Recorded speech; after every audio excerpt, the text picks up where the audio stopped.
Taste the Daily.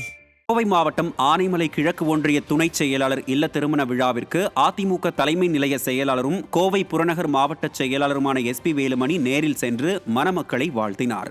கோட்டூரில் நடைபெற்ற ஆனைமலை கிழக்கு ஒன்றிய துணைச் செயலாளர் தனபாக்கியம் மகாலிங்கம் இல்ல திருமண விழாவிற்கு நேரில் சென்ற அதிமுக தலைமை நிலைய செயலாளரும் கோவை புறநகர் மாவட்ட செயலாளருமான SP வேலுமணி மணமக்கள் ஜானவி, அருண் ஆகியோருக்கு பூங்கொத்து கொடுத்து வாழ்த்தினார். அப்போது சட்டமன்ற உறுப்பினர்கள் உடுமலை ராதாகிருஷ்ணன், பொள்ளாச்சி ஜெயராமன், வால்பாறை முன்னாள் MLA கஸ்தூரி வாசு உள்ளிட்ட கழக நிர்வாகிகளும் பங்கேற்று மணமக்களை வாழ்த்தினர்.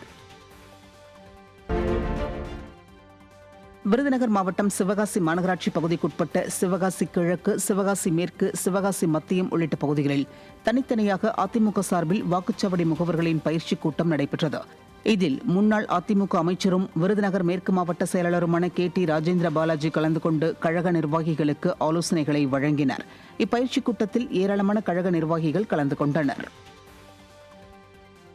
தூத்துக்குடி மாவட்டம் கோவில்பட்டி கிருஷ்ணா நகரில் உள்ள அதிமுக வடக்கு மாவட்ட அலுவலகத்தில் அதிமுக வடக்கு மாவட்டத்திற்கு புதிதாக நியமிக்கப்பட்ட நிர்வாகிகள் ஆலோசனை கூட்டம் நடைபெற்றது. கூட்டத்திற்கு முன்னாள் அமைச்சரும் வடக்கு மாவட்ட செயலாளருமான கடம்பூர் ராஜு தலைமை வகித்து புதிய நிர்வாகிகளுக்கு ஆலோசனை வழங்கினார்.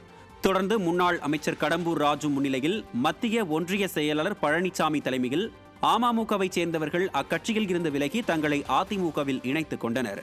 இந்நிகழ்ச்சியில் ஏராளமான கழக நிர்வாகிகள் கலந்து கொண்டனர்.